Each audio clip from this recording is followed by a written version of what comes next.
Ayy, look, yeah, ayy. I'm in the lab like Dexter, brand new batch he tested. I'm with all the extras, don't try and bitch, I'm pressure.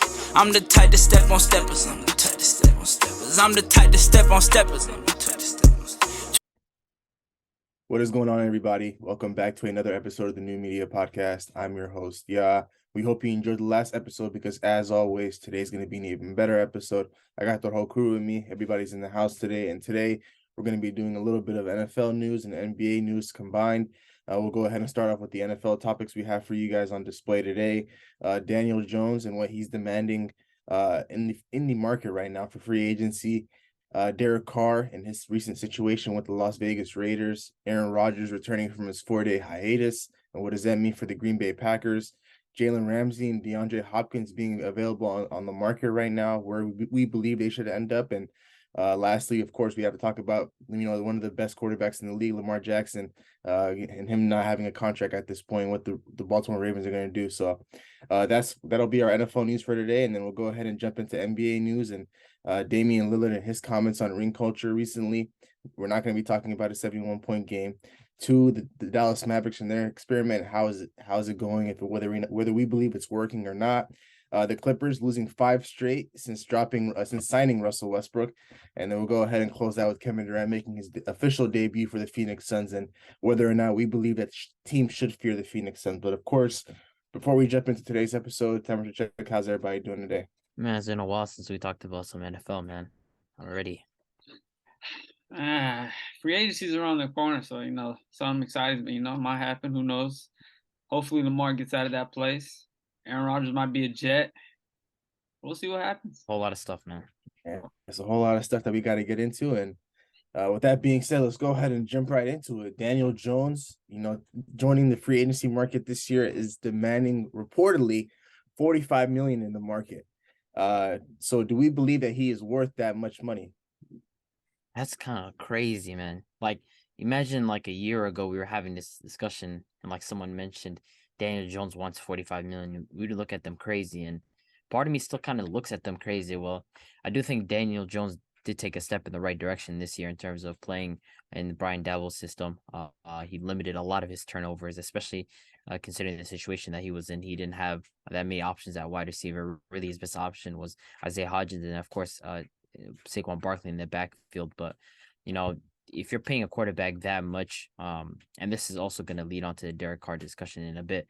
But if you're paying that much for a quarterback, it means that you have full trust in the fact that you can build an entire system around this quarterback. You have trust in their ability. And part of me feels like Daniel Jones still doesn't have that ability to be paid $45 million. $45 million to me is a quarterback that you feel comfortable winning multiple playoff games with. I know he beat the Vikings, but that doesn't say much in terms of what the Vikings were doing with him. They should have won that game if they had been serious, but they weren't. So if you're paying Daniel Jones that much money, you expect him to be a quarterback that wins multiple playoff games, that you can trust in building weapons around him. And, this situation, it feels like in some ways he was just closer to a game manager than he was a proven quarterback. In reality, I get that's part of the lack of weapons around him. But again, I just feel like paying $45 million to him really handicaps your situation as a team. So I don't think he's worth that much. We spoke about Daniel Jones this season. I feel like, what Abdi said, he took the right step in the direction that he needed to. He shored up on his turnovers. He played phenomenally well this year, especially with the run of the ball. But to me, $45 million, for a quarterback that had 15 pass touchdowns and I think about 3,000 pass yards, even though his receiver situation was not too good, but for him to take $45 million, that's going to deplete their other positions that they need to pay or they need to draft or they need to fix up in free agency. And $45 million, man, to me, that's like only a couple guys deserve that money. Guys like Mahomes, guys like Burrow, guys like Allen, guys like Lamar, those guys deserve that type of money. But you throw in Daniel Jones, Dak Prescott, Kirk Cousins, $45 million is a lot for them type of guys. I feel like 35, 32, 33, around that range, they can settle and it can help the team a lot, and I'm looking at it like if he does get that 40 to 45 million payday, what does that mean for Saquon? Is Saquon going to come back to the team? Is he going to get his 12 to 13 mil that he's looking for? If not, he might walk. He might want to be a free agent. I don't think they're going to slap the the franchise tag on him either. So, you know, for him, 45 mil doesn't spill. It's not spelled out right for me. No way. I don't think he deserves it. And 15 interceptions. I think 6 running touchdowns, 15 pass touchdowns, 7 interceptions, 6 rushing touchdowns. That doesn't dispel 45 mil. Although they made playoffs, he had an okay year. Nah. So to me, I don't sit right with that.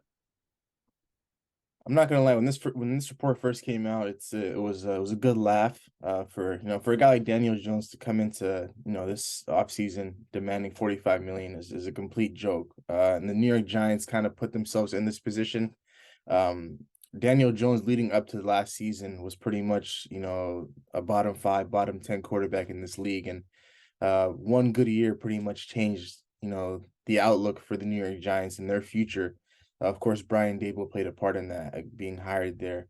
But there's no way in hell this guy's worth 45 million. Like one good year, once like solid good year where you go to the playoffs and you win a playoff game, doesn't earn you $45 million in this league. There's a lot of other better quarterbacks than Daniel Jones that might not be on the market right now, but just are across the league or that are around the league that are extremely more talented than this guy. And yeah, you can say that the Giants don't necessarily have weapons or anything like that, and the offensive line is banged up, and the defense is getting better each and every year. But I think he was. I think he was just testing the waters with this. I simply don't believe that I don't believe that Daniel Jones is going into negotiations, saying, well, I'm looking for 45 plus million. Are you guys going to give that to me? Yes or no? Like that just doesn't sound realistic in my eyes. There's just no way. Knowing his track record and how bad he was, his first 2-3 years in the league. As much as confident as you are in yourself, there's just no way you can come to a negotiation table saying, I want 45 million, and then look at the the current roster that you got right now, and say, okay, I'm going to make my money. However, you guys want to build this roster around me, it's up to you. So, you guys make strong points, about Saquon Barkley. He's due for a contract as well. So, I think the Giants right now, they're just kind of going to wait. They're going to wait this thing out, and going into this season, people were just saying, bring back Daniel Jones on like a little 2-year deal, somewhere around 32 to 35 million. I think that's a perfect range for a guy like Daniel Jones, because if you're paying him 45 million, you're paying him, like he's like Deshaun Watson or Patrick Mahomes, Joe Burrow, all these other guys that are going to get paid or have been paid, which is a bit ridiculous to me. So. I do think he'll still end up being a New York Giant next year, but they're going to come to some sort of agreement, and potentially they might end up franchise tagging him, and just they'll figure out a way to pay Saquon Barkley first and Daniel Jones later. So, with that being said, we'll go ahead and move on to the Derek Carr situation. 9-time vet Derek Carr has been released from the Las Vegas Raiders after 9 years of being around that franchise, being in Oakland and now being in Las Vegas.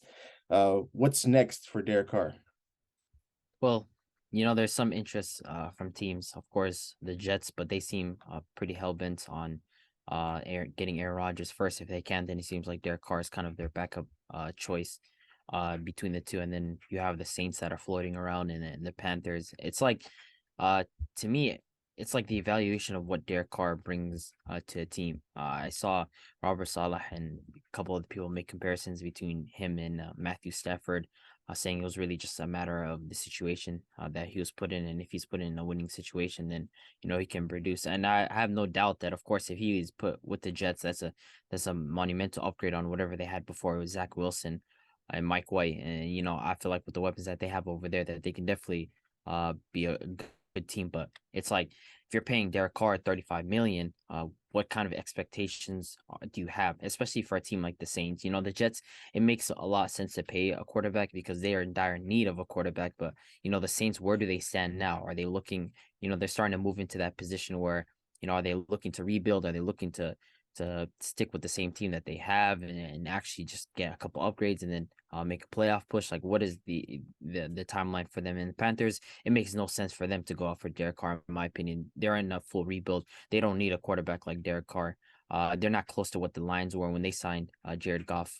They're not a team that they just need a serviceable quarterback to keep them afloat. So I think the Jets would be an ideal situation for Derek Carr. You have the weapons out there in Garrett Wilson, Elijah Moore. Of course, Brees Hall is going to be back, and you have that defense. I feel like that's an ideal situation for him to go to and produce it. And Robert Saleh seems very, very fond of him as a player. I think he can be very solid with the Jets, and I think that's the kind of ideal situation that he would be fit for. Yeah, him finally leaving the Raiders, I felt like it was gonna happen this offseason. They were growing apart. It was time for him to leave. But for me, the three teams that won him all in the same division. Saints, Panthers, and then no, Jets not in the same division. I forgot yet. So Jet. I feel like the best situation for him is gonna be the Jets. They got a nice young talented offense. Defense is very talented, and the head coach is very well. I feel like he comes in there, he fits well. He probably fits into the system, but thing about Derek Carr is, man, I feel like he shines away from the bright lights. You put him on the moment, he shines away from the pressure. That's the thing about him. I feel like even if you give him a great team, he's still gonna get to that moment, and the pressure is gonna be too much for him. I feel like it's gonna break him. But situational, I got the Jets first, Saints second, and then the Panthers third for him. I feel like going to the Saints, I don't know. They got a lot going on there. I don't trust Dennis Allen as a head coach. Kamara is like what on his last year of his contract. I believe so. Yeah, he's basically on his way out. We don't know the situation with Michael Thomas, so I feel like there's a lot going on there. But if he wants the money, Saints might pay him. And then Panthers situation, they got a young team. They might just stick with their young quarterbacks. Might draft a quarterback in this upcoming draft. So who knows? Before I jump into where I believe Derek Carr might fit well, I do want to talk about his situation and how he exited the Las Vegas Raiders. For a guy that gave 9 years to your franchise, blood, sweat, and tears, he was a guy, one of those guys that are very passionate, in that silver and black. And so the way that they went about this whole entire situation was just completely wrong, in my opinion. For him to, if you want to bench a guy and move in a different direction, of course you have all rights to do so. And after 9 years, it's a large sample size of who your quarterback is and where your franchise is at the current moment. And for Derek Carr to get benched towards the end of the season and then not even being in uniform, pretty much he wasn't even the backup quarterback to sit him at the end of the year. That's pretty much a slap in the face. So it was a weird ending. It was a sour ending for Derek Carr and the Raiders. For a guy that gave everything and his all for the franchise, and he brought in Devontae Adams. It's just a very unfortunate situation, but I do believe that the Saints are probably the best situation for him, simply because they're hindered with the cap space. Their cap space and their cap situation is terrible. But I feel like the weapons that they got over there are pretty similar to what they got in New York for the Jets. With Chris Olave and Michael Thomas, and you have a running back like Alvin Kamara, and then I can see why you guys have the Jets at number one with Garrett Wilson and Elijah Moore on the other side, and Breece Hall coming back from his injury next year. But the Saints are one of the teams that were trying to make a trade for him before the Raiders had to release him at that deadline on February 14th. But unfortunately, Derek Carr, he just didn't want to waive that no trade clause that he had, or he just didn't want to give the Raiders any chance of moving him or getting assets back for him. So that's him getting back at the Raiders for what they did to him at the end of the season. But I feel like the Saints, they should make a move for him, but with the way their cap situation with the way their cap space is situated right now, I just feel like it's probably not the smartest thing to do, because they got to cut a lot of guys. We know the Saints are always going to have an elite defense each and every year, and I feel like with the quarterback that can throw the ball and get the playmakers the ball, I feel like that could be a very, very scary offense. But the Jets will probably be number 2 on my list for sure. And the Panthers, for the Panthers, it doesn't make any sense. You hire a new head coach, and you traded Christian McCaffrey during the season last year. You have DJ Moore, who might be on the move, when free agency opens. It just doesn't make any sense. The Panthers right now should be in a complete full rebuild mode. There's just no way these guys should be thinking about, being in a competitive rebuild, kind of similar to what the Washington Commanders are in right now, where, they're always kind of on the edge of making the playoffs. They're always right there knocking on the door, but never really make it.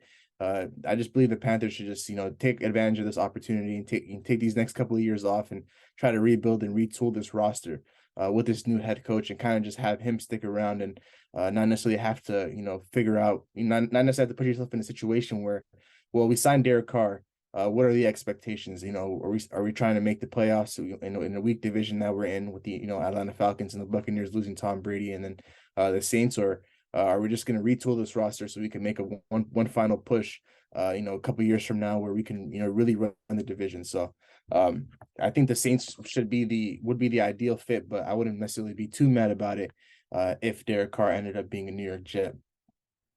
But speaking about the New York Jets, another quarterback that they're interested in is Aaron Rodgers. Aaron Rodgers did return from his 4-day hiatus where he locked himself up in a room for 4 days in the darkness. There was pictures that came out about where he was at, and it was a pretty small and confined area. So still, he came out and said that he still doesn't have any idea where he wants to go, still taking his time with it. But I feel like, he's just kind of dragging this whole thing on. And what do we think? Where do we think Aaron Rodgers might end up now?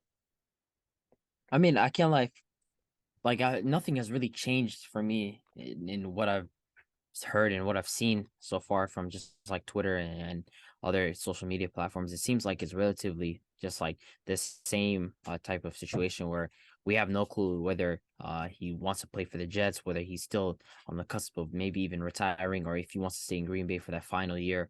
I feel like nothing has really changed. I am hearing, I did see something on from Adam Schefter saying that the Jets might make a push and make a trade within the next week or so, and it sounded like an announcement might be coming anytime soon. But I feel like we're in no different than what we were a month ago or even 2 weeks ago. Nothing has really changed even after the 4-day hiatus. It's still the same situation, but I do feel like the number one team that's going to go after him hard and as much as possible is going to be the Jets. They see him being that piece for them at quarterback and gives them a chance to elevate their entire roster and their entire offensive system with him being able to play under Robert Saleh. So I feel like we're still in the same exact spot that we were a couple weeks back, and it is dragging on for a while. The Green Bay Packers are just staying as patient as possible, seeing what it's the next move for Aaron Rodgers, because really that's the franchise defining move, whether Aaron Rodgers leaves or whether he stays. If he leaves, then you have a load of moves to make. If he stays, then you got a whole set of moves that you have to make. So it's really just coming down to Aaron Rodgers and when he decides. So I do think that the Jets move might be near closer, but we're no different than we were a month ago.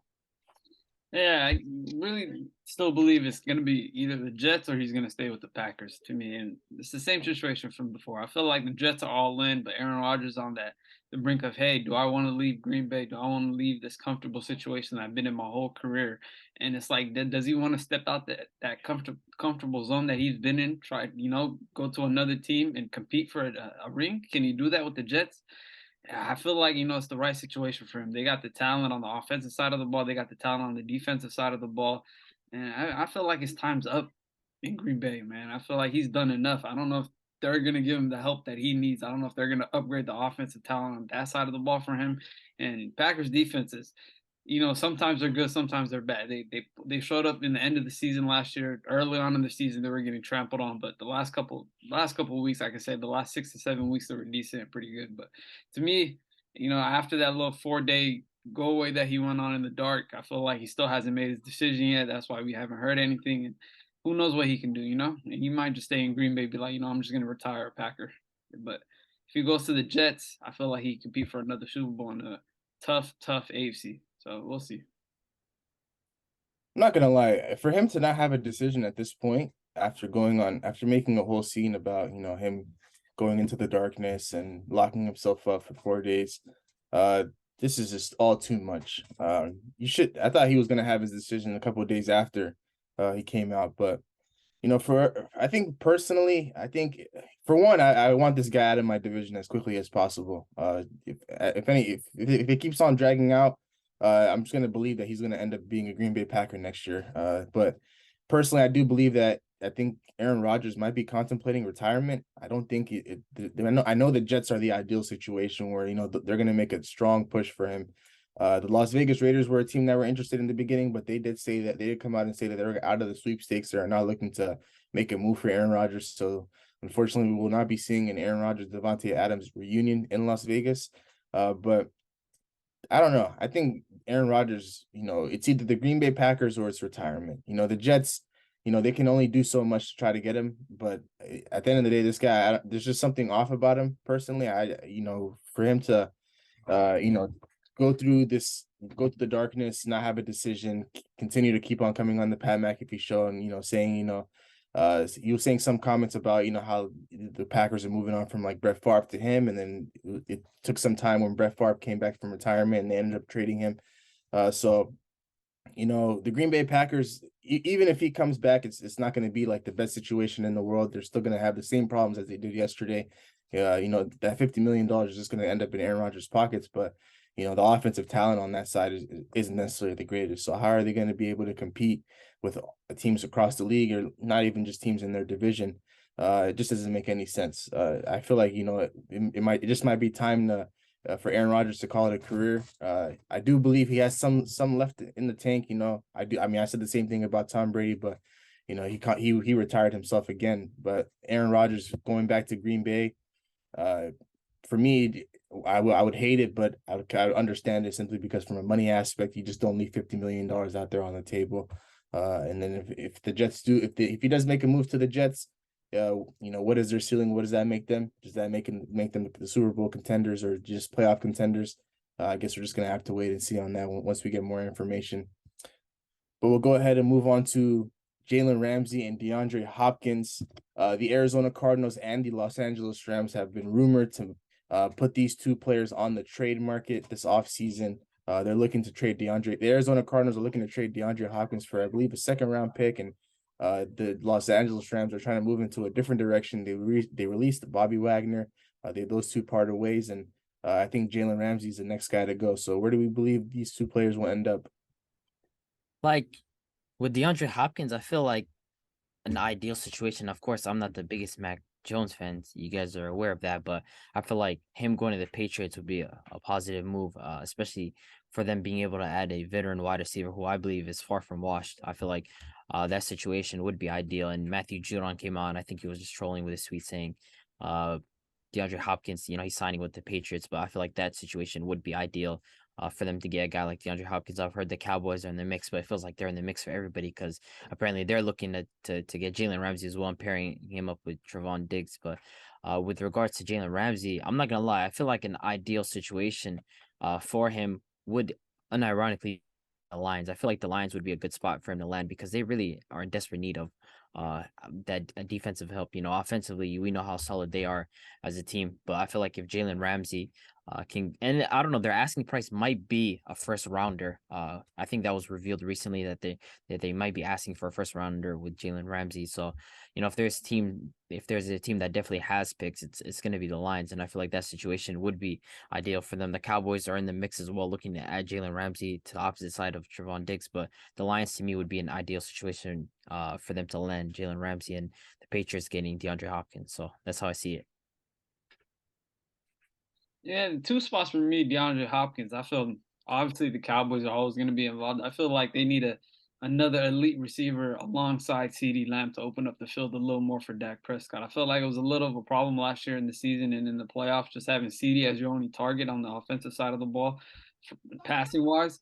And Dalton Schultz was here and there sometimes, but he was injured a lot. He missed a couple games, but for them to pick up, a guy like D Hop and put him alongside CeeDee, it can open up the game a whole lot for them. And the second team, it's the same situation for me. It's the Bills. Another team that has an elite receiver with Stephon Diggs on one side and nobody else on the other. I'm not a big Gabe Davis guy.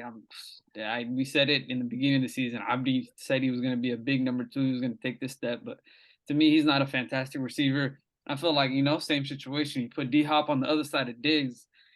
Allen got 2 targets to feed off, and it's tough to cover both of them. So those two right there, those 2 teams for D Hop, and then Jalen Ramsey situation. I feel like Abdi did mention the Lions. I don't think he's gonna go to Detroit. I ain't gonna lie. I feel like at his stage of the career, he's looking to still compete for a Super Bowl. I feel like a team like the Bengals, solidify their defense. I know they're going to lose Jesse Bates this upcoming offseason and free agency. There's going to be a big piece missing, but they can get that key corner, star corner like Jalen Ramsey on the team and pair him alongside Chidobe Awuzie. That defense might still be strong. So I feel like that, to me, that might be the only team I see that fits Jalen Ramsey. Who else? I feel like Kansas City might be in the running for Jalen Ramsey. Kansas City might be trying to, based on City. rumors, they're looking for DeAndre Hopkins. That's another team right there where they do need a star elite receiver as well. So D Hop could pair along with him, but on the defensive side of the ball, they can get Jalen Ramsey. I mean, they got a young corner room over there. He can coach him up, and he's an elite cornerback himself. So that's another fit right there as well.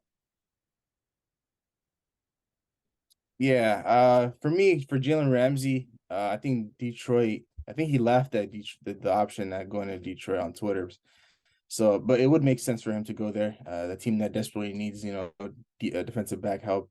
But I do believe I have a strong feeling that the Kansas City Chiefs are either going to be in the running for Jalen Ramsey or DeAndre Hopkins, because I just do not see this team, not just improving off what they just accomplished this last year, winning the Super Bowl. These guys always tend to, get better and better, and I feel like they know they need a wide receiver, and DeAndre Hopkins being the best receiver on the market right now, I do believe that he might end up potentially going to the Kansas City Chiefs. You guys do mention some other good home spots, some spots for them, like the Dallas Cowboys or the Buffalo Bills, two teams that are in desperate need of a wide receiver two to complement their wide receiver one. That would make more sense. I do believe the Patriots are also a good spot for DeAndre Hopkins. Him in the Bill Belichick system. It'll be a lot of help for Mac Jones. Because Mac Jones hasn't been able to, he hasn't had any talent on the offensive side to really throw the ball to. So that those wouldn't be too bad of spots for D Hop, but for Jalen Ramsey, Kansas City's one. I do believe Jacksonville should be in the running for him as well, going back to where it all started. That team was up and coming. We all know how talented they are, winning their first playoff game in forever, since the Blake Bortles era. Their defense is going to be good if Jalen Ramsey just decides to go back. So I think Kansas City and Jacksonville would be my two ideal spots for Jalen Ramsey. But we'll go ahead and wrap up with Lamar Jackson and his contract talks. We are 11 days away from free agency opening up officially, and Lamar Jackson and the Baltimore Ravens have been unable to agree on a contract. I believe they are still $100 million apart in terms of guaranteed money. Do we believe this is the end of Lamar Jackson in Baltimore? It did kind of take a bad turn. I don't know if you guys seen the comments by their GM, where he was talking about, he was asked like on the problems that they have drafting wide receivers, and he said, if I had an answer to that, I'd probably have some better wide receivers. And I think Rashad Bateman came out and he called him out. He's saying, how about you play to your player's strength, and stop blaming us, So I feel like not even just the contract talks, but just the general like environment between Lamar Jackson and the entire organization, it feels like at this point, it's getting closer and closer to a toxic situation where, it seems like they're both hell-bent on their positions. That one side is saying, I want a fully guaranteed contract. The other side saying, we're $100 million apart from you. We don't want to give you that entire situation. It came out to one point where, the organization was saying like, this could handicap us from getting wide receivers, or getting out talent, which never made any sense to me because they never got him wide receivers when he was on a rookie contract. So it makes no sense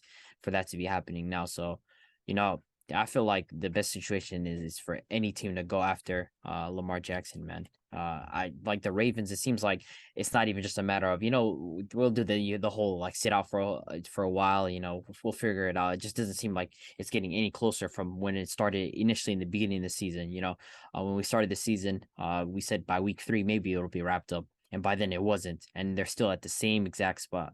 So I feel like at some point we might be seeing the end of Lamar Jackson. So I've heard reports, the Commanders are looking at him, the Dolphins are looking at him. A lot of teams would be paying a premium for Lamar Jackson, and it's really just down to the Baltimore Ravens and what they feel like they're going to end up trying to pay Lamar Jackson. But it seems like both sides are hell-bent on keeping their same exact position, which, I'm not a fan of the Ravens organization. I feel like it's been a lot of malpractice with how they've dealt with Lamar Jackson and surrounded him with the talent and the necessary weapons to produce at a higher level. So, I'd love to see this relationship end between the two because I'd like to see Lamar in any other situation. Yeah, man, I feel like the Ravens, man, they're playing circles around this guy. This guy is a phenomenal quarterback. He's a top 5 quarterback. And you look at the league, the other quarterbacks that got almost fully guaranteed contracts and close to guaranteed contracts, he's better than almost all of them. But bar Mahomes. And you're telling me that you're sitting at the table saying we're $100 million apart for a guy that has an MVP for you. I think he won his second year in the league. You've been carrying this team with no receivers, saying that, with what Abdi said about the GM coming out saying that, if we could draft better receivers. I mean, you guys, took Bateman early on and you're not using him rightly. And I don't know if you guys seen the little report coming out of when they asked the players to rate their team's gym, all the health issues and everything, and there was a whole lot of Raven players coming out saying that their health team was like one of the worst teams in the league, and So it's no surprise anytime any player leaves the Ravens, whether it's Willie Snead or Hollywood Brown, they always have something to say I about always the have Ravens. something to say about the Ravens. So there's a lot of players coming out saying that, hey, the Ravens team, their GMs, everybody up high in the system, they're all dickheads. They're all messed up. So to me, I feel like, it's time for Lamar to leave that team. And I hope, that like Abby mentioned, Commanders, Jets, there's teams, even the Falcons, he can fit. There's a lot of teams, man. Even my Seahawks, I'm not gonna lie. I do want to see him in a Seattle jersey. So I feel like the time is done. I don't think they're gonna agree on the contract. I feel like Ravens are cemented on, hey, this is what we want. We're gonna give you this. We need help on the receiver side. We're gonna give that makes no sense to me. So to They them, haven't had a fact. They haven't had a Pro Bowl wide receiver since 1996. Crazy. It's crazy. For me, in the past, it's been like this. They don't go out and get receivers. They don't go to free agency splurge on big receivers. So for them, try to say, hey, we're gonna do that for you, Lamar. It's another lie to him. So Lamar, man, free Lamar. That's all I gotta say.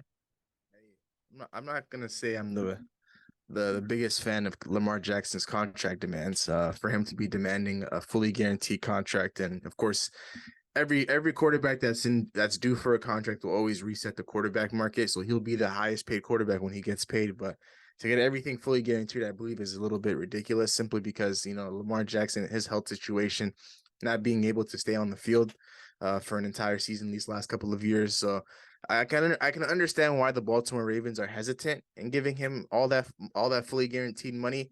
But at the same time, at least it should be close to what he's asking. For a guy to come in and pretty much revive your franchise since the Joe Flacco days, and not for you guys not to offer him the contract that's close to what he's asking for, it's just pretty much a slap in the face. Lamar Jackson's given everything to this franchise.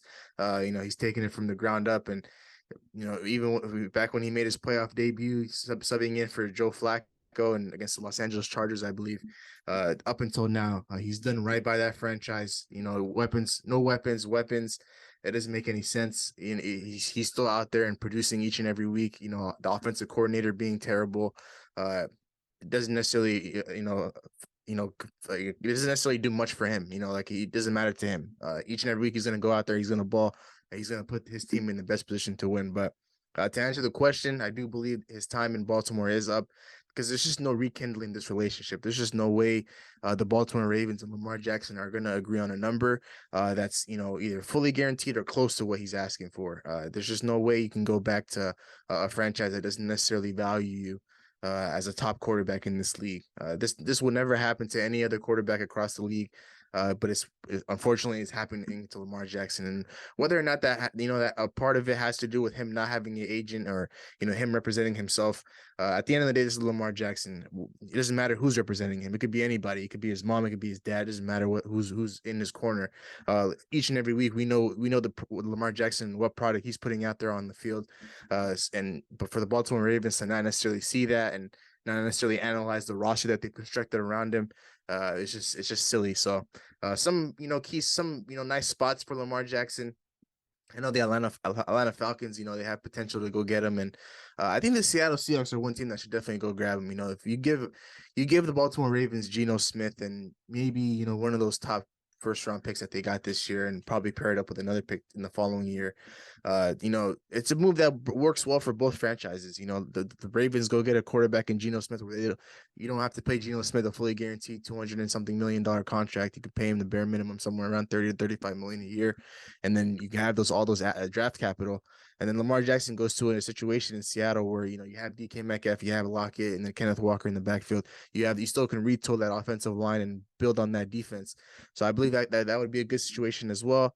The New York Jets, of course, that's probably like the prime destination for a lot of quarterbacks in this offseason. But Lamar Jackson would be a valuable asset anywhere he goes. Wherever he goes, he's going to ball out. Whether or not I believe he's a top 5 quarterback in this league, that's a discussion for a different day. But I do believe he's worth this. He's worth his money.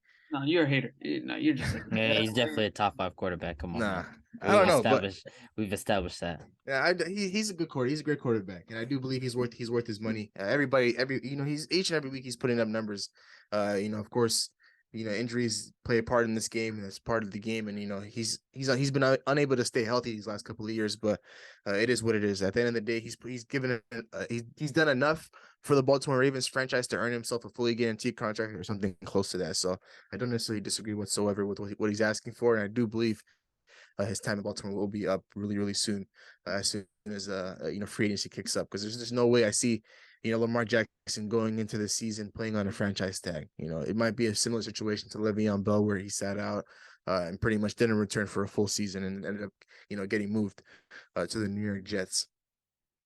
But that pretty much wraps up our NFL news for today. We'll go ahead and jump into our NBA news. Damian Lillard, and like I said, not his 71-point performance, but his recent comments on ring culture and also name dropping Russell Westbrook in his comments. So Damian Lillard was recently asked about whether Damian Lillard had some comments about situations not always being green, the grass not always being greener on the other side. He said, "You look at Russell Westbrook." You leave OKC for Houston. Then James Harden decides he's leaving. Russ is traded to DC, then to the Lakers. Now 14 in 4 years. On the Lakers coming off the bench, this dude is a Hall of Famer and MVP. It's an example that the grass isn't always greener on the other side. With these comments about Damian Lillard, being loyal to the soil, he also says some comments about how he's accomplished a lot in this league and people take that for granted. What are you guys' thoughts on this? And what do you guys feel? What are your guys' opinion on Damian Lillard and what he just said right now? I feel like there is a part of what he's saying that definitely is correct. With regards to appreciating players. I mean, like a lot of times, and this leads to like a bigger discussion about load management, but really it's about players in the regular season. Guys are putting up ridiculous numbers in the regular season, absolutely phenomenal numbers. And let's say they have a playoff shortcoming. The first thing is like, this guy didn't perform the playoffs. So whatever he did in the regular season, it doesn't matter. I mean, they did it with Giannis for like 3 years before he won that ring. A guy had a monstrous stretch of basketball. He had a playoff shortcoming, and then of course guys got on his case about that, and it was just like, oh, he just came off a dominant 3 years. Of course he had a playoff shortcoming, but it happened. He's still an amazing basketball player. They did it with James Harden. They did it with Westbrook. They did it with LeBron till he won his ring. That they were discrediting regular season numbers, and it's part of the fans and what they believe about the regular season, where guys just basically see the regular season as like meaningless, which is crazy to me. It's still a part of basketball.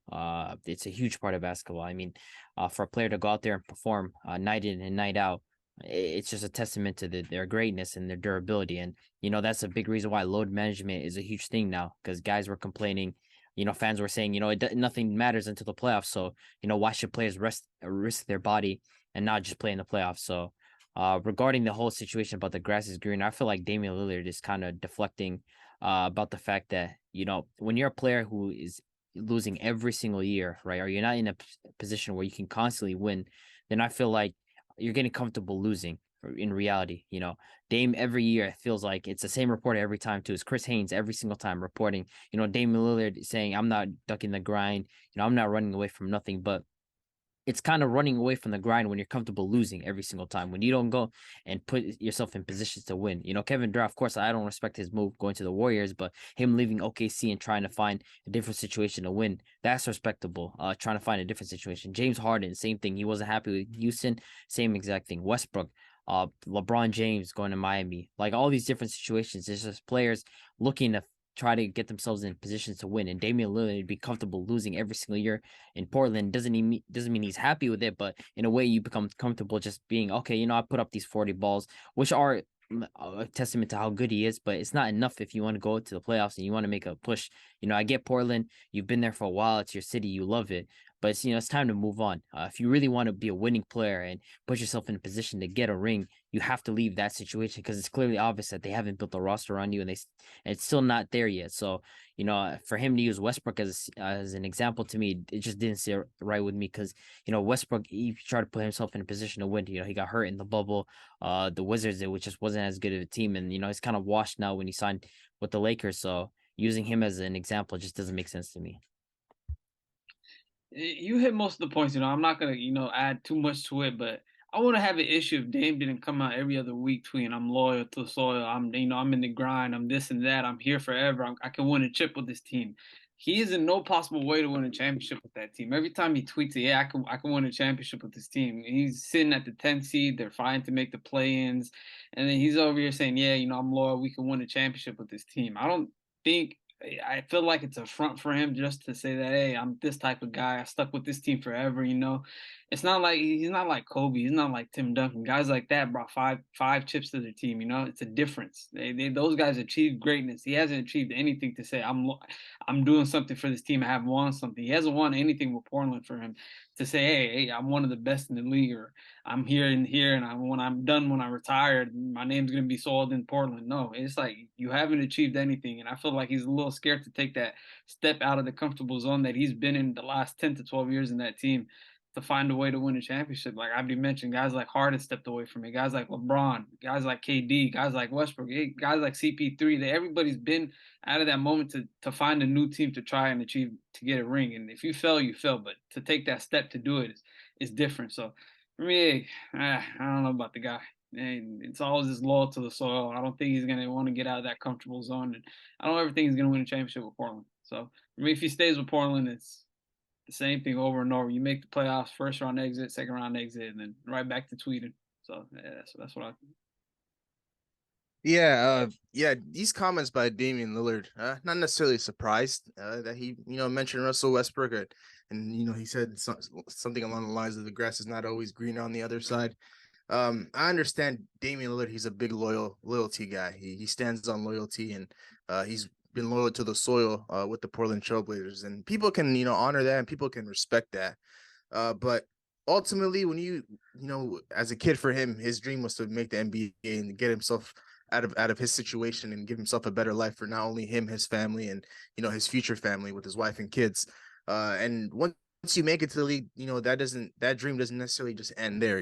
Obviously you have goals and aspirations, and everybody wants to be the ultimate champion. Everybody at the end of the year, they want to be crowned champion. That's what you play for in the NBA. You don't necessarily play for any of the accolades that that come with the regular season or the playoffs and stuff like that. And then at the end of the season, when first team in the league and stuff like that, and all-star appearances, like you play to be NBA champion. And for Damian Lillard now to be he's been in the league for a while now. He's not a youngin anymore, like LeBron said to him in the locker room in the All-Star break.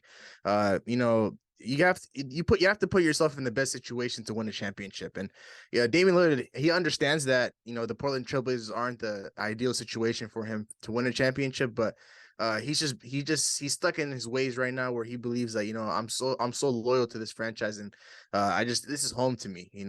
This is the franchise that took a chance on him in the draft, and they brought him here, and he's done wonders for them, and they've done right by him by paying him X amount of money each and every year, each and every contract negotiation extension. Whenever the contract was up, Damian Lillard always got a nice paycheck at the end of it. But not putting yourself out there and giving yourself the best opportunity to go win a championship, and you only get one career. Like Kevin Durant, people can hate on him, people can bash him for his move to Golden State, but at the end of the day, he knew that he wasn't going to be able to win a championship in OKC, and that's okay. Sometimes your first team isn't always going to be the team that you always win a championship with. You might have to move around to a different situation, a new scenery with new teammates and under a new organization to truly accomplish the ultimate goal in winning an NBA championship. So any player in the league, any player across the league that top player that goes ahead and does that, everybody can respect that. It doesn't matter. It doesn't even matter what role they're in. Like Russell Westbrook, him moving from OKC to Houston to Washington to LA and now the Clippers. At the end of the day, his ultimate goal is to win a championship. So he's trying to put himself in the best situation possible to go ahead and win one. And so for Damian Lillard to be stuck in Portland and to be content with that, just to be okay with it, it just shows that he's scared of the expectations. At the end of the day, all these top players in the league, they have expectations to, do well in the playoffs, and they have expectations to win championships for their respective franchises. And for everybody knows that if Damian Lillard makes the playoffs with the Portland Trailblazers, nobody believes they're a true threat. So, if he loses in the first round of the playoffs, or if he loses in the play-in tournament, well, Damian Lillard, he's going to put up his numbers. And at the end of the day, he's not going to get most of the blame for it. People might bash him for him doing bad in some playoff games and some playoff series. But at the end of the day, really, like, everybody knows that, well, the players around you aren't necessarily good. So people aren't going to expect you to win with this current roster that's around you. But if you go to a team like, Los Angeles Lakers that could use a point guard like Damian Lillard, and you don't necessarily end up winning there for 2 to 3 years, then everybody's going to put all the lights on you. Doesn't matter if LeBron is there, doesn't matter if Anthony Davis is there. You're going to be one of the guys that take a lot of the heat, because the expectations are, once you go to a team that has a lot of superstars around you that are up to your standard, up to your your skill set, and you don't accomplish the main goal, people are gonna have bring a lot of the heat to you, and I feel like Damian Lillard, he's scared of that. And it's a strong thing to say, but it's the honest truth. For him to be sitting on the Portland Trailblazers right now, a team that's not constructed to win a championship. At the start of the season, they started off extremely hot, being the 1 seed, and now they've fallen all the way down out of the play-in tournament. It's just like what are you doing there? At some point, the Portland Trailblazers are gonna have to have a sit down with you. I've said this, a couple months ago. They're gonna be honest with you, man. They're gonna be like, well, we appreciate you. We love you to death, and we love what you gave to this franchise and to this fan base and to this city. But at the end of the day, we're gonna have to part ways with you. They did the same thing with C.J. McCollum. That was his running mate for a lot of years, and it wasn't able to work out. And obviously, they're not gonna move Damian Lillard first in that situation. They're gonna move C.J. and try to see if they can make a stronger push in a different situation. But at some point, these two get the Damian Lillard and the Portland Trailblazers are going to part ways, and it's going to hurt. And eventually, Damian Lillard will be available to everybody across the league, and whoever is going to be the highest bidder will be able to get him. So, but for him to come out and say this and use Russell Westbrook as an example, I agree with all of you guys. It just isn't sit right. Like, those guys are trying to put themselves in better situations. At the end of the day, the ultimate goal is to be a champion, like I said, and for him to not even put himself in the best situation possible this late into his career, it's just interesting, I guess. But we'll go. I know we'll have more to say about Damian Lillard and where he ends up, a couple of years from now, if he's still in Portland, and or if he wants to, not necessarily duck the grind, but put himself in a new situation and have some high expectations on him. But with that being said, we'll go ahead and move on to the Dallas Mavericks and their experiment. Of course, as we all know, they acquired Kyrie Irving at the trade deadline, and right now they are sitting at the number 6 seed at 33-31. And I believe with Kyrie Irving, they just got their first win against the Philadelphia 76ers a couple nights ago. Do we believe this fit is working? I mean, I always said this, between these two, they're incredible shot makers. I mean, they're absolutely bucket getters. Like, they're gonna have no issues in terms of scoring. I did see some issues in the first 3-4 games where it felt like how Luka played still hasn't adjusted to Kyrie Irving. Felt like Kyrie Irving still used as like a wing sitter, in terms of just like my turn, you turn offense. But but against the Sixers, I mean, they did a great job of just attacking spaces, and it felt like they were able to collapse the defense, and they were able to kick out the shooters. But I don't think this experiment is going to go that much farther. I mean, the NBA, I always say it's a wing league, and this team just doesn't have enough wings, and they don't have enough size to be able to keep up teams. In terms of scoring, they're always going to be right there with every other team when you have those two at your backcourt. But when it comes to defensively and being able to stop teams, I think that's the issue. I mean, you saw against the Lakers, they had nobody to guard LeBron. They had no one to guard AD. They'll have nobody to guard Kevin Durant. I mean, who are you going to put on Kevin Durant? Are you going to put Reggie Bullock on Kevin Durant? Are you going to put Tim Hardaway Jr.? Are you going to put Josh Green? You don't have anybody for him. And then you have Devin Booker as your second option. Who's really going to stop him when he's a second option? This team, I feel like defensively, they're just going to falter when they play against teams with wings. Even against a team like the Grizzlies, I mean, you put pressure at the rim with a guy like Ja Morant. Dwight Powell's your rim protector. Is that really going to stop that team from getting to the paint? I just feel like this team defensively, it's just not going to be able to keep up. And we haven't even talked about them being able to match up against the Nuggets either. I feel like that's where they'll falter. The experiment so far has been up and down. They lost very, very close games, and then they allowed that huge comeback versus the Lakers. And even against the Sixers, they were up big, and they let them come back in the game, and they ended up sealing it out with incredible shot making. But if you got to get 80 points from both those two to win, what does that say about the rest of your team? So that experiment to me is I don't feel right about it yet. I don't think I didn't agree with this experiment from the jump. I still don't think it's going to work out. I feel like Kyrie's still going to leave at the end of the season. But to speak on what it looks like right now, are there 1 and 4 together or 1 and 3 together? I think they won 2 games so far. I think No, they but beat. Two and five in Kyrie, their no, last 7. Kyrie Played won against. They both played against the Spurs, right? I Yeah, they believe played they I'm against did. the talking about as Spurs. a Yeah, duo together though. I know Yeah, Kyrie won one by himself, and in that two. I think They're Luka one and might have four. played the Spurs game. yeah. Luka played the Spurs game. Yeah, Kyrie Irving's first game, I believe, was in Sacramento. It was Luka a didn't play that doubleheader. game, right? Yeah, Luka didn't play the first leg. He played the second one. Okay, so yeah, to me, like Abby said, lack of wing depth, lack of bigs in defensively and offensively. Like Christian Wood, I thought he was gonna be playing more minutes. He's been looking okay recently, but to me, he hasn't. He's not a needle mover to me. He doesn't move the ball like that to me. And Reggie Bullock, Josh Green, Max Kleber just came back. Other than that, to me, it's gonna be tough. Defensively, they're gonna give up a lot of points, and 80 you're going to need 80 to 90 points from those two guys per night to be in the game at least. And sometimes hopefully Tim Hardaway, Kleba, guys like Reggie Bullock step up and hit their threes, but that's going to be a rare occasion. They're going to be on every single night to support Kyrie and Luka. And to speak on that Sixers game, they were up 20 something in the third quarter. It was like a 23-4 run. They took the lead. They let him back in, same as the Lakers game, up 27.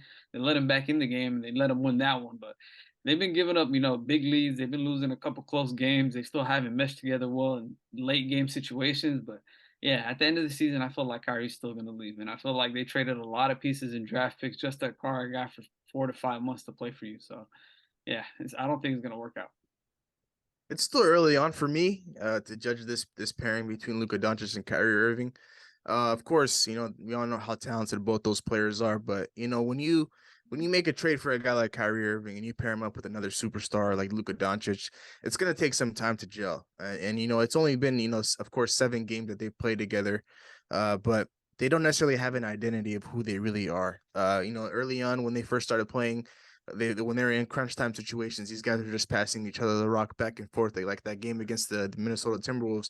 Well, you take the shot. No, I'll take the shot. You take the shot. I'll take the shot. They just don't necessarily know. They don't necessarily have an identity of who they are. Like, of course, we know who Kyrie Irving is as a player. We know who Luka Doncic is as a player. But them, coming together and really figuring out a way to have a successful offense, it's just going to take a lot longer than 7 games.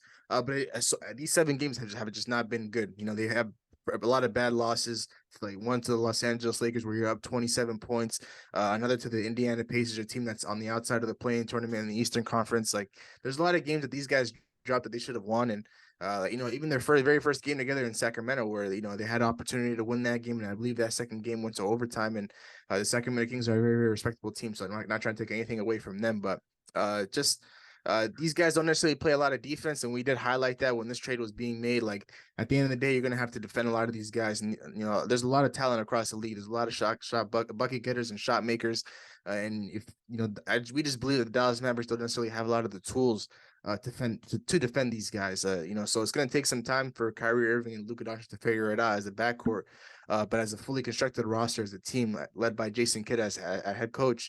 I just don't understand what type of rotations you're going to be throwing in the playoffs. And the Western Conference is a dogfight, as we mentioned. Every team is so close right now. The Dallas Mavericks sit at the 6th seed, and they might have a little cushion right now in comparison to the 7th seed. But at the end of the day, only a couple of losses here and there, and these next couple of weeks could really sway where you're really at come playoff time. So, these guys just really have to figure it out really quickly, because that's what happens when you make a trade at the trade deadline for a star like Kyrie Irving. You just don't necessarily have a lot of time on your side. Maybe if these guys stick around for another year, if Kyrie Irving signs in the offseason and stays in Dallas, maybe it'll look a little bit different. Of course, there'll be moving pieces for this roster. Hopefully this offseason, they'll get some pieces if Kyrie Irving stays. But as of right now, it's just going to take a lot more than just 7 games for these guys to really mesh and gel. But with that being said, we'll go ahead and move on to the Los Angeles Clippers. And I know we have a lot to say about these guys. As we all know, they signed Russell Westbrook after he was bought out by the Utah Jazz. And ever since they signed him, they haven't been able to win a game. The Clippers have lost 5 straight with Russell Westbrook. And so the question that I ask you guys is, what really is the problem with the Los Angeles Clippers? It's like they don't play defense at all. Like, I think a main emphasis that every single commentator has brought up anytime I've watched a Clippers game in the last 5-6 games is they don't guard the paint whatsoever. I mean, any single player that they've gone up against, I even saw Gobert at one point having his way in the paint against these guys. The Kings had no trouble getting to the paint every single time. Even though a team like the Warriors, they were able to have success collapsing the defense and kicking out, and they don't get to the paint that much compared to these other teams. And it's just like the Clippers defense has just been awful. I think it's just beyond Russell Westbrook. I feel like they kind of had a rotation that was kind of set, and I feel like Ty Lue is accommodating Westbrook a little bit too much. And that isn't about how Westbrook's been playing. I think Westbrook, for the most part, has been playing good and positive for what the Clippers need. But I feel like they should stick to what at least was working beforehand. But really, this is an issue about the Clippers' defense. Defensively, I feel like that's where they've really, really just been struggling within these last like 6 games. Defensively, they haven't been able to stop teams from getting to the paint. Their shot making has gone down. PG, he's really up and down in this last 5 games. Norman Powell as well. He's been struggling mightily. It's really the only constant that's been in this team every single night has been Kawhi Leonard, whether that was against the Nuggets, whether that was against the Kings, even the Warriors before he sat out in the fourth quarter. Kawhi Leonard is always going to be a constant, but it's a matter of this team stabilizing itself because, they have the depth in terms of players that they have. They made a trade for Eric Gordon. Of course, they have Mason Plumlee, who I feel like has been solid for what they've gotten out of him. He had a career high in rebounds the other day against the Warriors. But, this team defensively, they really, really, really need to pick it up. I think they're number 25 in defense since January. And, if you're going to be a playoff team, I feel like every single playoff team that goes far needs to have a top 5, top 7 defense, or you got to have a really elite offense. And right now, it's looking like neither's happening. You see the game against the Warriors, they were unable to hit any shots. Like right after the second half, you go up 11 against the Warriors, and then you blow that lead, and Jordan Poole has a monster third quarter. What does that say about you defensively? So, this team really needs to tighten up.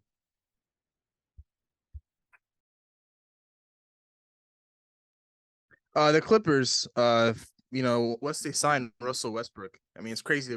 He's the topic of discussion once again on the second franchise this season. They were the 5th seed, if I'm correct, before they signed Russell Westbrook, and then next thing you know, they fell all the way down. Now they sit at the 8th seed, of course, after dropping 5 straight. And this team right now has a lot of problems. Of course, Ty Lue got the rotation wrong. Of course, Russell Westbrook's is the top guy, top point guard in this league, and you throw him into the fire at the starting position. You want to pair him with Paul George and Kawhi Leonard to see how that fit will work. But Abdi, you hit it right on the head. Of course, you don't go away from something that's been working for you the entirety of the season. Like, they had a successful lineup with Terrence Mann in there. And, you take that out, you put Terrence Mann on the bench now with the 6-man role, and you throw in Russell Westbrook, a guy that doesn't necessarily bring a lot of shooting to your offense. It hurts. And we saw a lot of that being on display in that Warriors game. And I don't care, to be honest, I don't care what people say about Russell Westbrook and how they feel about him being a Hall of Famer and how they feel about him being a top guy in this league. How they play against him is how they really feel about him. And Draymond Green, he can say everything he wants good about Russell Westbrook in the world.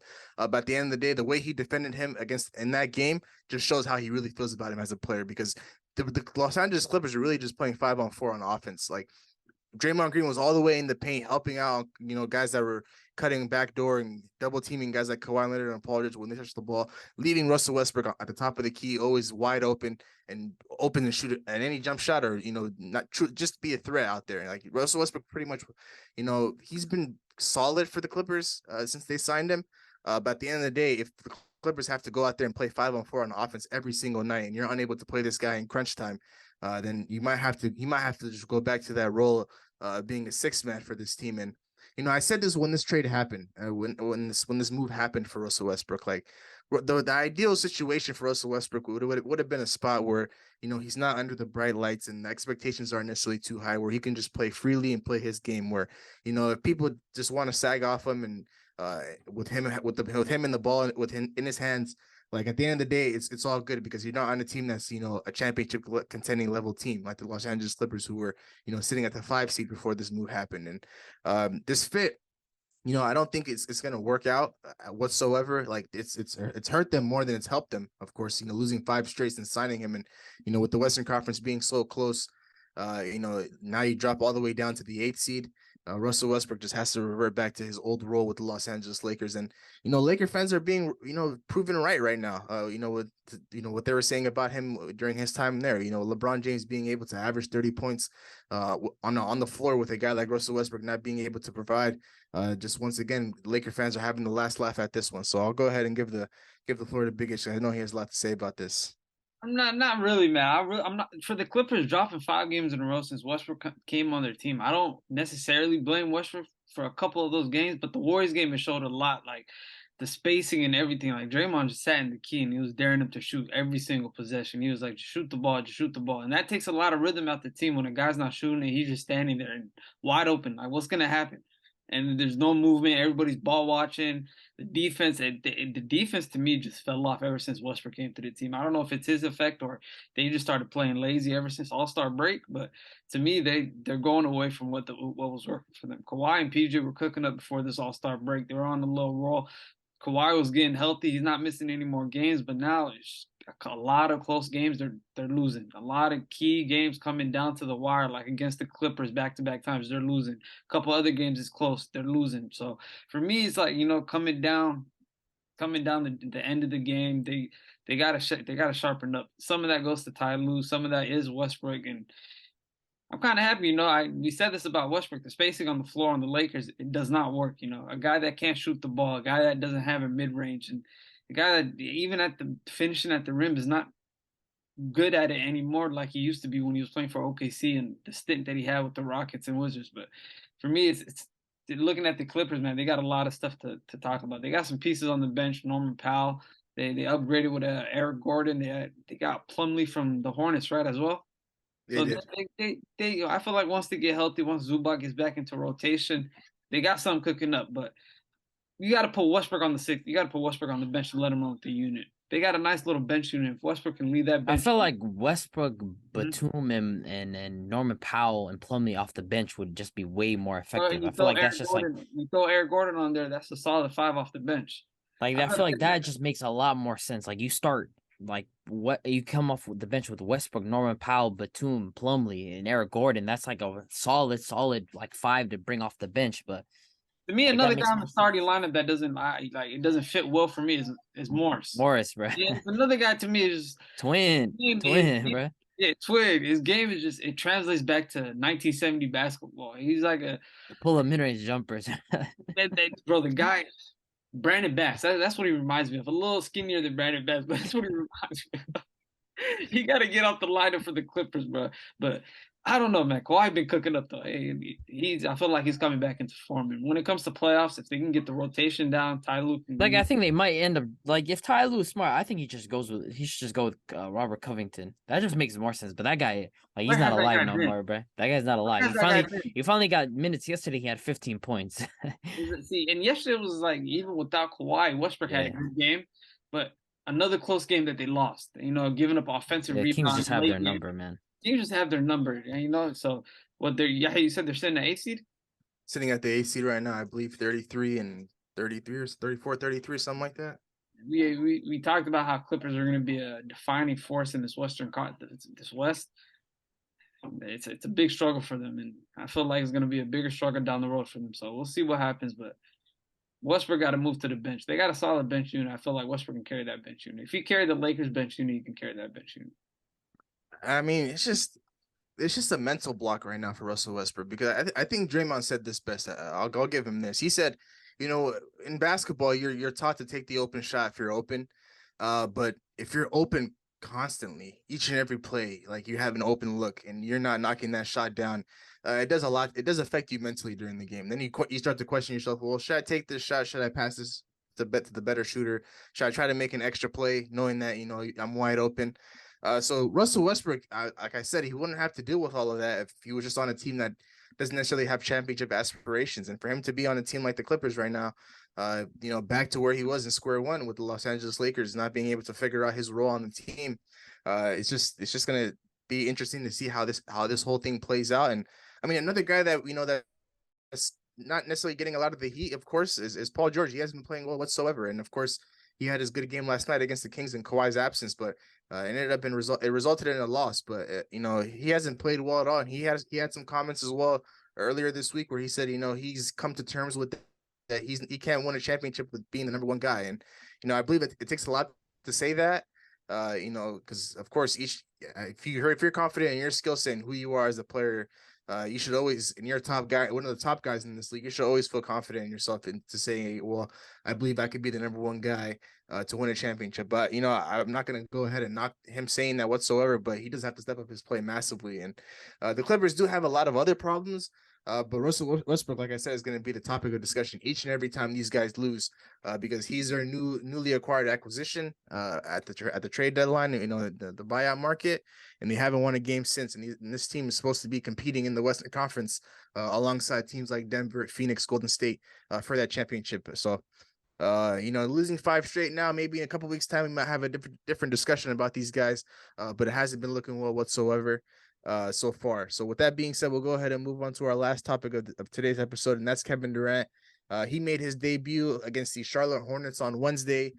He ended up playing, I believe, 26 minutes, dropping 23 points on 10 for 15 shooting, 6 rebounds, 2 assists. The Suns were able to win that game 105-91. He was able to play against the Chicago Bulls last night. He ended up playing 30 minutes, 20 points, 9 rebounds, 6 assists. He's been able to fit in very well. At the end of the day, of course, it's Kevin Durant. He's going to be able to slot in on any franchise and put up his numbers. But the question that I ask you guys today is, should teams in the Western Conference fear the Phoenix Suns? I definitely think so, just because like Devin Booker has been thriving as a second option with Kevin Durant. Like the amount of attention that Kevin Durant commands when he's on the floor is ridiculous. Every time that he steps on the basketball court, people are looking towards we got to find Kevin Durant. And, Devin Booker's always been a phenomenal scorer, but now he doesn't see the number one defender almost every night now. That guy's going on Kevin Durant. That guy has to be wary about Kevin Durant. And now Devin Booker being able to play minutes with Kevin Durant, I feel like that opens up his game a lot more, and both of them are able to play off each other well. So I think teams should be absolutely afraid of this team, because Chris Paul is going to get these guys the ball, put them in positions to score, and it's going to open up the game for other guys as well. Guys like Josh Okogie, guys like DeAndre Ayton, everybody else that's able to play minutes with Kevin Durant, they're able to start eating just because of the attention that he commands, and he's a willing playmaker. He's a willing passer. He's a guy that'll get other players the ball, and he's not someone that's selfish. So I think teams should absolutely fear this Suns team, because they got the best scorer in basketball alongside Devin Booker next to him. So teams should be afraid. No, this Suns team, man. A lot of teams should fear this team. A lot of teams should fear this team, man. This team was already a well-built team with Mikal Bridges and Cam Johnson before they got traded. Devin Booker was already number one of the top shooting guards in the league, and you just add KD to this team is crazy. A top 3 player when healthy, we could say one of the best players in the league. And for him, it's not even about KD, because we know KD can get his buckets, but it's going to open the game up a lot more for Devin Booker. And we recently see these last couple of games. I feel like it was like the last 3 games, 37, 35, 34, something like that. Book been cooking up lately. So I feel like it's going to open the game up for him a lot more, and they don't got to rely on Chris Paul scoring so much. So for him to facilitate, just find his guys open, and then guys like Cam Payne coming off the bench, guys like Josh Okogie to fit in and help, guys like Damian Lee to come in, just hit a couple shots. And another guy is on the brink of, I wouldn't say star yet, but he's right there, star DeAndre Ayton. So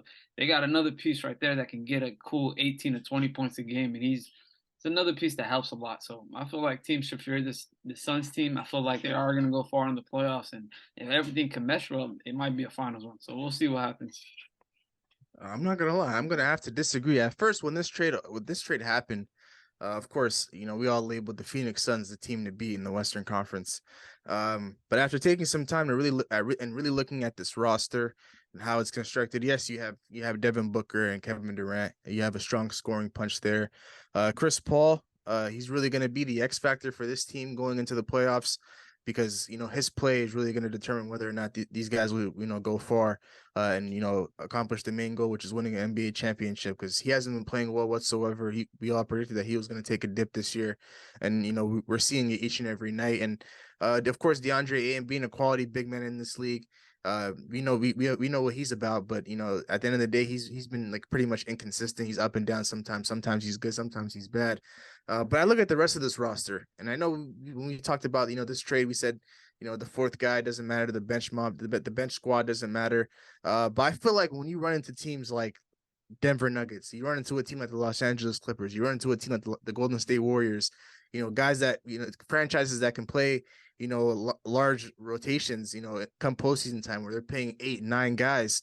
You're going to have to be able to match that. And I can understand, you have Kevin Durant and Devin Booker, and those guys should be more than enough for you to, keep games close. But what happens when those guys hit the bench in the postseason, and they're only going to be on the bench for a couple of minutes. And if you're not able to sustain a lead in the playoffs, and if you're playing against a team like the Golden State Warriors, for example, your 10-point lead when Kevin Durant and Devin Booker are off the floor can be gone just like that. And so I just feel like, the Phoenix people, like teams like Denver, the Clippers, and the Warriors should definitely not fear this team, because I feel like they have the superstars. They have, Denver Nuggets have Jokic, they have Murray who's there, they have Michael Porter Jr. So they have their solid core, and they have all their pieces alongside, those three guys like KCP and Aaron Gordon and their bench.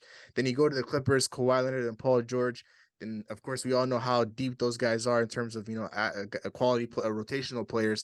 And then when you go to a team like the Warriors, where you have a lot of guys that can go get buckets for you. You have Steph Curry, you have Klay Thompson, you have Jordan Poole. Wiggins can contribute his 18 to 20 points. And then we know how great that team is defensively when they lock in. When Gary Payne Jr. and Andrew Wiggins come Gary Payne the second and Andrew Wiggins come back, those guys are going to have a deadly defensive rotation when you throw in Draymond into the mix, and Dante DiVincenzo as well. So I feel like, of course, the Phoenix Suns have all the guys in the world. They have Devin Booker and Kevin Durant, but none of these guys don't necessarily, in terms of their super team, they don't necessarily scare. They should have scared a lot of teams that are still right there competing. Like maybe if you throw them up against the Kings or the Dallas Mavericks or the Memphis Grizzlies, like it's not even a competition for those guys. Like the Phoenix Suns should get those guys out of there in maybe 5-6 games at most. I feel like that's disrespectful.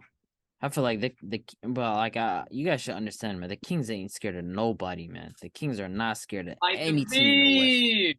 Hey, those guys, bro. I told you guys, look, they're not scared of nobody in the West. Say like when it comes to playoffs, they're missing that experience. I don't think they're not. Bro, they have arguably the most clutch point guard in the entire NBA. That team, when it comes to the fourth quarter, they know how to lock in. Fourth quarter, they know how to tighten up.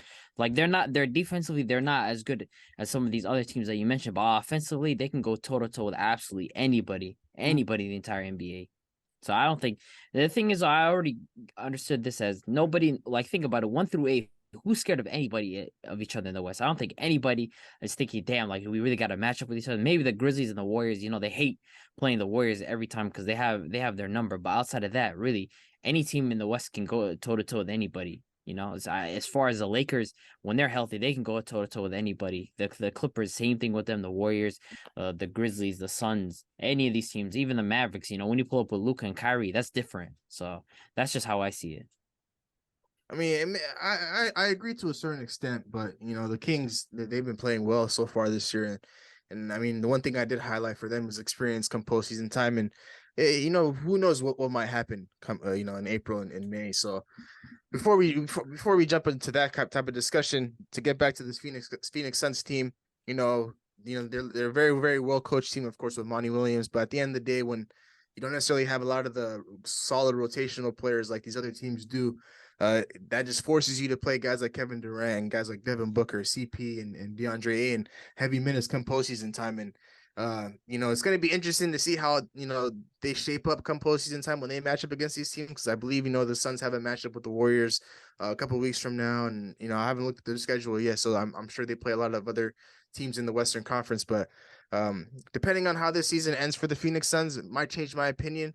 But for right now, I just don't feel like teams in the Western Conference that are the top dogs, which I believe are the Clippers, the Denver Nuggets, and the Warriors, should fear this team whatsoever. But of course, you have to respect your opponent. And you have to, it's not going to be easy going in a 7-game series against those guys. It's going to be tough with no matter which way you cut the cake. So I think those series goes like at least 6-7 games. But I guess we're just gonna have to wait and see. But with that being said, any final words before we sign off here, fellas? Man, the last stretch of basketball, last 18, 17 games left, man. This is it. Ready for these last, 18, 17 games left. Hopefully, Bron comes back. What about 9 games left, 10 games left in the season? We make a push, but NFL free agency is coming up. I can't wait to see what happens. With NFL free agency, the Western Conference being a dogfight, it's going to be an interesting month of March, and then leading into April with the NFL draft and the playoffs being right there. Of course, we'll be right here to talk about it all. With that being said, we'll go ahead and sign off here. Thank you so much for tuning into today's episode. Really appreciate your love and support. We really appreciate it if you like, comment, and subscribe to our YouTube channel at New Media Podcast. And for those of you that are watching us on YouTube, all of our social media handles will be at the end of this video. And for those of you that are listening to us on Apple and Spotify, if you go to our Instagram page at New Media Podcast, you'll be able to navigate yourself to all of our social media handles there. So once again, thank you so much for tuning in. And of course, we'll see you guys in the next one. Peace. Record a new hit, then we making us a film. Wouldn't sign a deal if I got a couple mil. Been in the lab, now they throwing out deals. Me and now Lake, now that's overkill.